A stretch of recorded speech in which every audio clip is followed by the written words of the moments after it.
மேலும் ஒரு அண்மை செய்தி. வேலூர் அடுக்கம்பாறை அரசு மருத்துவக் கல்லூரி மருத்துவமனையில் பிரசவத்தின் போது தாய் மற்றும் சேய் உயிரிழந்த நிலையில் மனைவியும் குழந்தையும் உயிரிழப்புக்கு காரணம் மருத்துவமனை நிர்வாகம் என கணவர் காவல் நிலையத்தில் புகார் அளித்திருக்கிறார். கூடுதல் விவரங்களோடு இணைகிறார் செய்தியாளர் முரளி. முரளி, வணக்கம். விரிவான விவரங்கள்.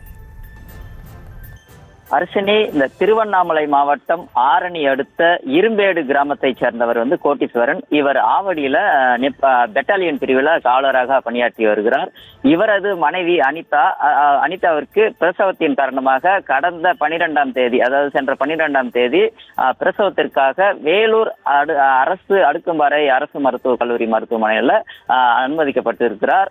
இந்த நிலையில பிரசவத்திற்கு 12ஆம் தேதி வழங்கப்பட்டிருக்கிறது.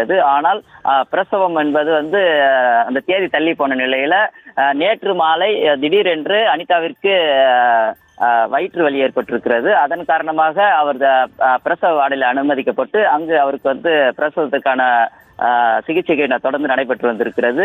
இந்த சூழல்ல அதாவது அதிகாலை பிரசவத்தின் போது சுகப்பிரசவம் கேட்டிருக்கிறார்கள். அதனால சுகப்பிரசவத்திற்காக மருத்துவர்கள் முயற்சித்த போது அனிதா குழந்தை வெளியே எடுக்க முடியாமல் குழந்தை இறந்திருக்கிறது. அது ஆண் குழந்தை இறந்திருக்கிறது. சிறிது நேரத்துல அனிதாவும் அந்த பிரசவ வழியில அவரும் அடுத்த கட்டமாக இறந்திருக்கிறார்.